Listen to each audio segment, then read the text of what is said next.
फल और सब्जी बेचने वाली रईसा की जिंदगी दूसरों के लिए प्रेरणा भी है, लेकिन मुफलिसी में दम तोड़ती प्रतिभा की दर्द भरी दास्तां भी, क्योंकि रईसा ने इशारों इशारों में अपनी इस हालत के लिए हालात को जिम्मेदार बताया है।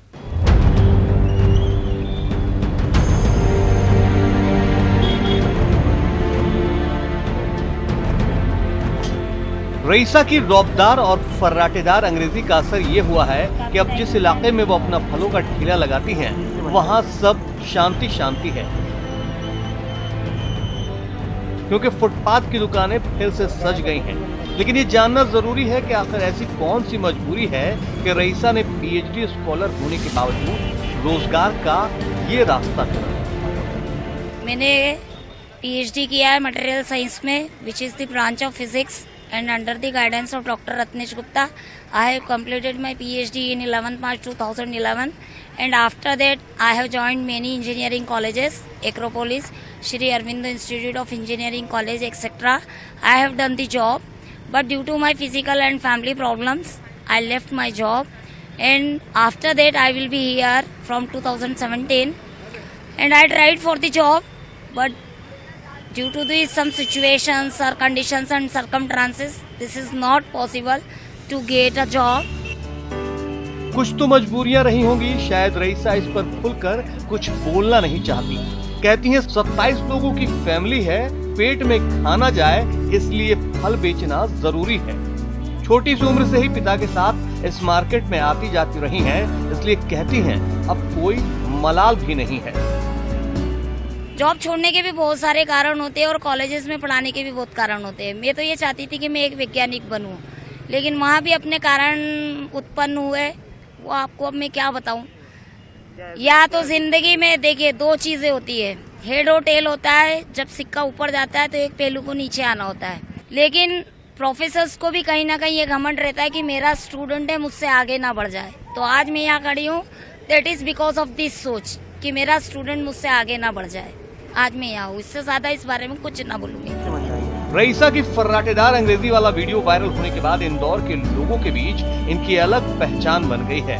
हालांकि एक पीएचडी स्कॉलर का यूं अपने नॉलेज को बेकार करना और जिसकी वो हकदार है वो न मिलना जहन में सवाल जरूर पैदा करता है कि इन सब का आखिर कौन जिम्मेदार है।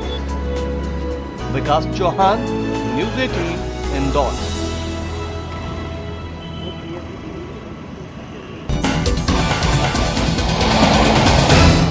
अयोध्या में राम मंदिर के भूमि पूजन की तैयारी है। 5 अगस्त को पीएम नरेंद्र मोदी भूमि पूजन में शामिल होंगे, लेकिन इस बीच महाकाल के दरबार से बड़ी खबर आई। राम मंदिर के भूमि पूजन के लिए महाकाल के वन से मिट्टी और महाकाल की भस्म आरती वाली भस्म अयोध्या भेजी जाएगी। अयोध्या में आई है शुभ घड़ी। मंदिर निर्माण की तैयारी बढ़ी। पीएम मोदी करेंगे भूमि पूजन। महाकाल से जाएगा भस्म। महाकाल वन की जाएगी मिट्टी। चारों भैया अवध में बाजे बधैया। रामकाज की घड़ी आ गई है, इसलिए अवध में बधैया गाई जा रही है। घर घर खुशियों के दीप जल रहे हैं। पूरी अयोध्या नगरी जगमग जगमग हो रही है, क्योंकि राम भक्तों को जिस घड़ी का लंबे वक्त से इंतजार था वो बस आ ही गई है। 5 अगस्त को अयोध्या में भव्य मंदिर का भूमि पूजन होने वाला है। पीएम मोदी इसके लिए खुद अयोध्या में मौजूद होंगे। मर्यादा पुरुषोत्तम के इस शुभ काम में देश के हर हिस्से से योगदान की तैयारी जारी है। ऐसे में महाकाल के दर से भी महा खबर आई है। महाकाल वन की विशेष मिट्टी भूमि पूजन के आयोजन में अयोध्या भेजी जाएगी। हर ज्योतिर्लिंग से भगवान श्री राम का रिश्ता रहा है। वो मर्यादा पुरुषोत्तम में जब उज्जैन भी आए थे तो उनके नाम से रामघाट बना, उन्होंने भगवान शंकर की पूजा की थी। और जब अश्वमेध महायज्ञ किया था तब माता शिप्रा का जल और कोटि तीर्थ का जल हनुमान जी यहाँ लेने आए थे। तो वो कर्ज हम उज्जैन वालों पर भगवान शंकर पर बाकी है, तो हम यहाँ की मिट्टी भगवान राम के जन्मस्थल पर पहुंचे उनकी तीर्थस्थल में पहुंचे, हम लोगों का अनुदान यहाँ से बना रहे, ऐसी हम कल्पना करते हैं। उज्जैन से ही भूमि से ली जाएगी, महाकाल वन से ली जाएगी। महाकाल वन में किसी भी स्थान से शुभ स्थान से हम मिट्टी ले सकते हैं और 5 अगस्त से पहले वहां पर पहुंचाने का हम प्रयास करेंगे कि वहां पहुंच जाए। प्रधानमंत्री जी के हाथों से 7 पुरियों की, 12 ज्योतिर्लिंग की, 51 शक्तिपीठों की, पूरे भारत भूमि की मिट्टी थोड़ी थोड़ी पहुंच रही है, क्योंकि थोड़ा थोड़ा जब पहुंचेगा तो भगवान का विशाल मंदिर बन जाए। राम के इस शुभ कार्य में महाकाल की एक और सौगात जाएगी, वो है महाकाल मंदिर में चढ़ने वाली भस्म। देखिए, कुछ इसी तरह महाकाल की भस्म आरती होती है और यही भस्म भूमि पूजन के लिए अयोध्या भेजे जाने की तैयारी है। आवाहन अखाड़े के महामंडलेश्वर और विश्व हिंदू परिषद के केंद्रीय मार्गदर्शक आचार्य शेखर 2 या 3 तारीख को उज्जैन के शिप्रा नदी में स्नान ध्यान के बाद महाकाल वन से मिट्टी और महाकाल मंदिर से भस्म लेकर अयोध्या रवाना होंगे।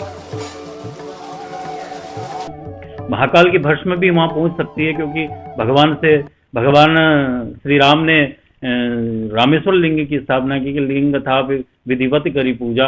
भगवान शंकर उनको बहुत प्रिय लगते हैं और भगवान शिव को राम जी बहुत प्रिय है, इसलिए उनके अनुरूप जो भी होगा सब साधु संत और 100 करोड़ हिंदू का भगवान की चढ़ी हुई भस्म भगवान को, राम जी को, भगवान विष्णु नारायण को बहुत प्रिय है, इसलिए भगवान की चरण रज भी वहां पहुंचेगी, बिल्व पत्र भी पहुंचेंगे। भगवान राम करोड़ों हिंदुओं की आस्था का प्रतीक है और आस्था की नींव और ज्यादा मजबूत होने वाली है, क्योंकि जिसका राम भक्तों को सालों से इंतजार था, उस भव्य मंदिर की आधारशिला रखी जानी है। ऐसे में साधु संत हो या मठ मंदिर, ज्योतिर्लिंग हो या महाकाल मंदिर, सब राम चरण में अपनी तरफ से कुछ न कुछ अर्पित करने की इच्छा रखते हैं, ताकि राम काज में उनका भी योगदान हो। आनंद निगम, न्यूज़ 18, उज्जैन। इलाकों पर इंद्रदेव की मेहर अब तक नहीं हुई, इसीलिए अब लोग टोने टोटकों का सहारा लेने लगे हैं। सीहोर से भी इंद्रदेव को मनाने के लिए कुछ ऐसी ही अजब गजब कहानी सामने आई।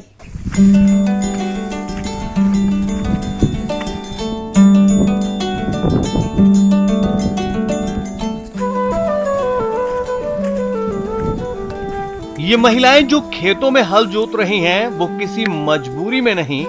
ये जो बच्चियां हल बैल के साथ खेतों में उतरी हैं, इनकी भी कोई ऐसी मजबूरी नहीं कि घर में इस काम के लिए मर्द नहीं है, और मजबूरी में इन्होंने खुद ही अन्न उगाने का फैसला किया है। असली कहानी इन सब से थोड़ी जुदा है। दरअसल ये सब कुछ इंद्रदेव को मनाने के लिए हो रहा है। सीहोर के पिपलिया मीरा गांव के बुजुर्ग की सलाह पर महिलाएं और कुंवारी कन्याएं खेतों में हल जोत रही हैं। पूरे किसानों ने सोयाबीन बो रखा, मूंगफली बो रखी, ज्वार बो रखी, मक्का बो रखी, लेकिन पानी नहीं गिर रहा, इसलिए ये फसलें देखिए मुरझा रही है, सूख रही है। जब जाके इस बात को लेकर के हमने बड़े बड़े पुराने बुजुर्ग पंडितों से, बाप बूढ़ों से पता लगाया, तो उन्होंने कहा महिलाएं, गांव की महिलाएं और कुंवारी कन्याएं यदि हल बक्कर खेत में घेरेगी तो वर्षा जरूर होगी, ये टोटका करने से वर्षा होगी। तब जाके आज हम ग्रामवासियों ने, ये महिलाएं और 5 साल की 12 साल की बच्चियां हल बक्कर घेर रही हैं, ताकि ये टोटका करने से इंद्रदेव बताए प्रसन्न होते हैं और वर्षा होती है। पूरे इलाके में आसमान पर काली घटाएं घिरती तो हैं, लेकिन बरस नहीं रही। ऐसे में सूखी धरती पर उग रही खरीफ की फसल सूख कर पीली पड़ने लगी है। किसान बरबस आसमान की तरफ निहारता भगवान से पानी तो मांग रहा है, लेकिन इस बार सावन का आधे से ज्यादा महीना बिना बारिश के सूखे में ही बीत गया। लेकिन इस टोटके से गांव वालों को इंद्रदेव के प्रसन्न होने की पूरी उम्मीद है। इस वक्त क्या है साहब, आधी वर्षा निकल गई, सावन का महीना भी निकलने जा रहा है और अभी बरसात नहीं हुई है, नाम मात्र की बरसात हुई है।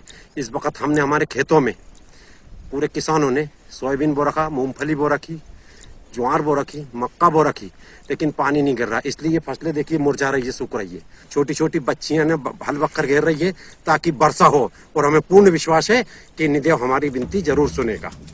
आजादी के 70 साल गुजर गए हैं, लेकिन तमाम दावों के बावजूद सरकारें किसानों के लिए कोई विकल्प तैयार नहीं कर पाई हैं कि अगर आसमान से बारिश न हो तो भी इनकी फसलों को पानी मिल सके, ताकि किसानों की जिंदगी यूं आसमान ताकते न गुजरे।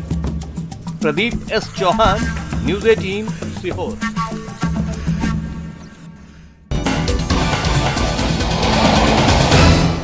कोरोना महामारी से बेपटरी हुई जिंदगी अब बारिश में हो रही देरी से हलकान है।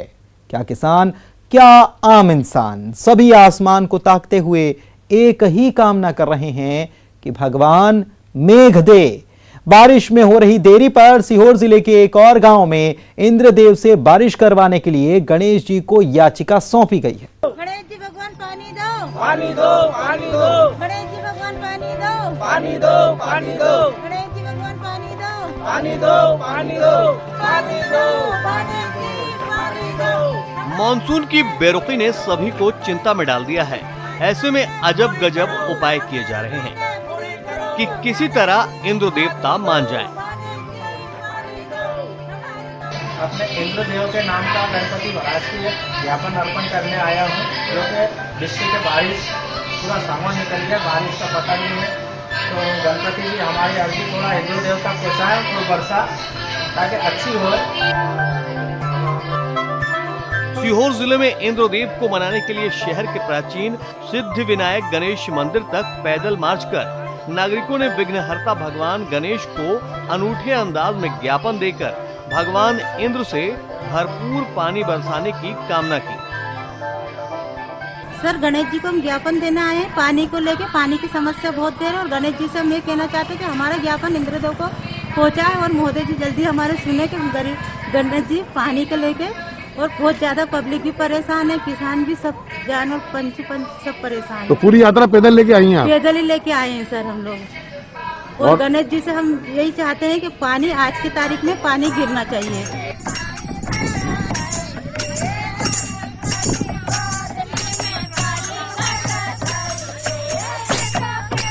कुछ ऐसा ही नजारा इन दिनों सीहोर के गांवों में नजर आ रहा है।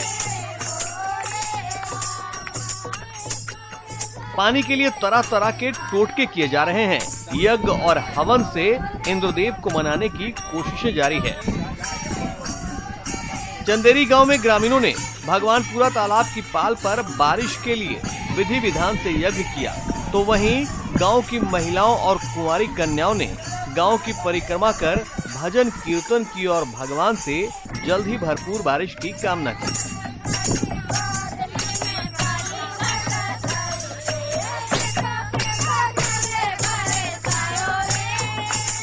पानी नहीं आ रही है, इसलिए ग्राम चंदेरी में हमने इंद्रदेव की पूजा।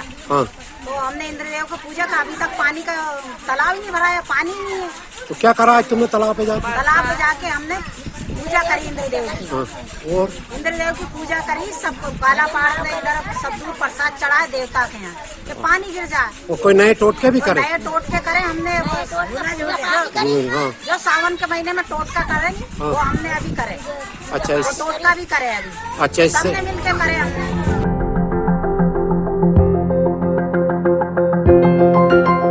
कहते हैं पानी जिंदगानी है और बिन पानी सब सूना है। इसलिए सीहोर के लोग पानी के लिए हर उपाय में जुटे हैं ताकि मेघराज यहाँ जमकर बरसे। अब देखना ये है कि इंद्रदेव इन पर कब मेहरबान होते हैं। Pradeep S Chauhan, news 18 Sehore.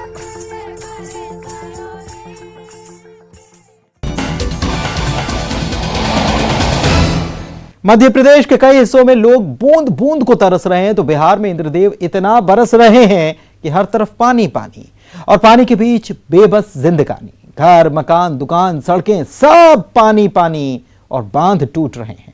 गोपालगंज का सारण बांध भी बाढ़ में ध्वस्त हो गया, जिसके बाद तकरीबन 500 गांवों में बाढ़ का खतरा बन गया।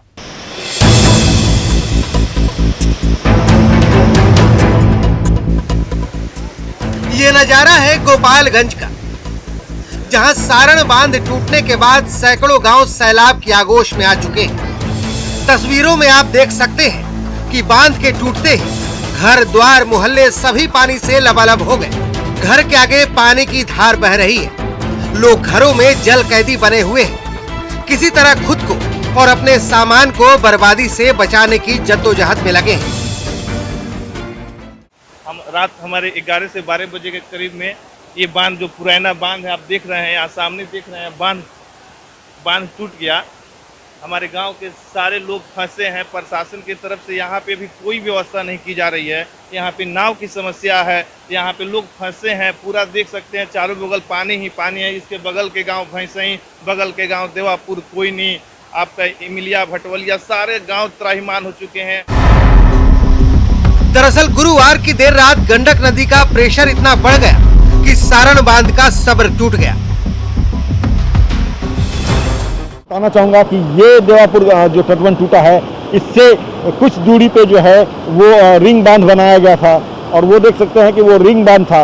रिंग बांध जो है वो टूटी और उसके बाद पूरा का पूरा जो है वो पानी का दबाव जो है वो मेन बांध, ये देवापुर का जो बांध है, इस पे आया और उसके बाद ये तटबंध जो है वो बहुत देर तक इस पानी का जो बढ़ता जलस्तर था, बाढ़ का जो जलस्तर था, उसको नहीं झेल पाया। शाम 7 बजे से जो है वो इस तटबंध में जो है रिसाव आना शुरू हुआ और देखते देखते 1:30 के करीब वो वक्त था रात का, जब ये तटबंध जो है वो टूट गया। बांध टूटने और उसके बाद के आलम को आप इन 3 तस्वीरों के जरिए समझ सकते हैं।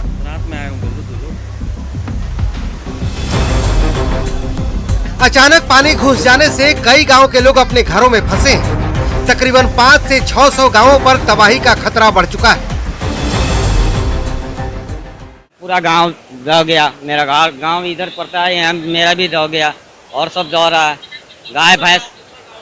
अरे सर क्या बताएं, कम से कम 25-30 गाँव में दह गया। अभी बहुत आदमी फंसे हैं, बहुत काफी आदमी है। एनडीआरएफ की टीम बाढ़ में फंसे लोगों को निकालने के लिए लगातार रेस्क्यू कर रही है। गोद में उठाकर बच्चों को घर से नाव तक पहुंचाया जा रहा है। माल मवेशियों को भी रेस्क्यू किया जा रहा है। तस्वीरों में आप देख सकते हैं कि लोगों के साथ साथ कुछ बकरियों का भी रेस्क्यू किया गया है। हालांकि अभी भी कई लोग अपने घरों में पानी के बीच कैद हैं। देखिए छोटे छोटे बच्चे जो हैं वो यहाँ फंसे हुए थे, महिलाएं फंसी हुई थी। ये देखिए पशु जो है, ये बकरी जो है, ये भी यहाँ फंसे हुए थे, गाय जो है वो फंसे हुए थे। सभी को यहाँ पे रेस्क्यू किया जा रहा है एनडीआरएफ की टीम के द्वारा और ये जो है रेस्क्यू ऑपरेशन लगातार जारी है। जब से चूंकि यहाँ पे तटबंध टूटा, देवापुर तटबंध टूटा और उसके बाद से ही यहाँ पे जो है रेस्क्यू ऑपरेशन किया जा रहा है। लगातार लोगों के द्वारा जो है वो सूचनाएं दी जा रही है फोन के माध्यम से और उसके बाद एनडीआरएफ के जो अधिकारी हैं वो लगातार जो है वो जगह जगह पर जाकर के इस तरह से रेस्क्यू कर रहे हैं। सारण बांध तो टूट गया, जिसके बाद का मंजर आप देख रहे हैं, लेकिन अभी भी बांध के पास कई जगहों पर दरारें साफ साफ नजर आ रही हैं, जो बड़े खतरे की ओर इशारा कर रही है। और आपको दिखाना चाहेंगे, ये देखिए ये जो है बांध अभी भी दरक रहा है। ये कभी भी ये जो है ये मिट्टी धस सकती है, ये बाढ़ पानी के साथ ये मिट्टी बह सकती है। मतलब साफ है कि गोपालगंज और आसपास के इलाकों के लिए सैलाब का बड़ा संकट है। न्यूज़ 18 के लिए गोपालगंज से अमित कुमार और मुकेश कुमार की रिपोर्ट।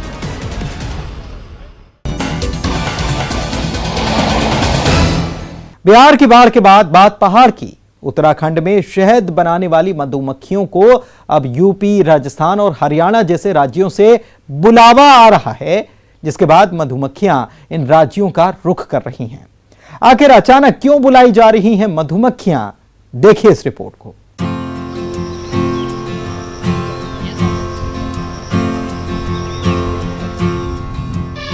शहद बनाने में व्यस्त उत्तराखंड की ये मधुमक्खियां खेती और बागवानी करने वाले किसानों के लिए वरदान साबित हो रही हैं। और यही वजह है कि इन मधुमक्खियों को अब पहाड़ के साथ साथ यूपी, राजस्थान, हरियाणा जैसे राज्यों के किसान पैसा देकर अपने यहाँ आने का न्योता दे रहे हैं। मधुमक्खी पालक अपनी मधुमक्खियों को लेकर खुशी खुशी इन राज्यों का रुख भी कर रहे हैं। किसान की जो पैदावार है 25 से 30% बढ़ोतरी हो रही है, जिस कारण उद्यान के या तुम्हारे काश्तकार लोग हमें हर साल नाना बुला रहे हैं। कृषि वैज्ञानिक भी इस दावे पर मोहर लगा रहे हैं कि मधुमक्खियां जिन फसलों के ऊपर रेंगती हैं, उनका उत्पादन बढ़ जाता है। ये कृषि के क्षेत्र में मधुमक्खियों के जो जहाँ तक इनके रोल की बात है, जो हमारी ऐसी फसलें हैं जिसमें पर परागण होता है, जिसमें नर मादा पौधे अलग अलग होते हैं, एक ही पौधे में नर मादा अंग होते हैं। ऐसे में परागण के लिए एक कैरियर की आवश्यकता होती है, जिसमें हमारी मधुमक्खियाँ परागकण को ले जा करके स्टिग्मा में डालती हैं और परागण अच्छा होता है। इससे ये देखा गया है कि 10 से 15% हमारा उत्पादन अधिक होता है। दरअसल दूसरे राज्यों में इस समय होने वाली फसलों में मक्का, ज्वार, बाजरा, सूरजमुखी समेत कई फसलें होती हैं, जिसमें मधुमक्खियों के मंडराने से फसलों में पर परागण होता है और इसी वजह से इन फसलों की पैदावार 15 से 20% ज्यादा होती है। और यही वजह है कि उत्तराखंड के मधुमक्खी पालन करने वाले किसानों की मांग दूसरे राज्यों में होने लगी है। शैलेंद्र नेगी, न्यूज़ 18 हल्द्वानी।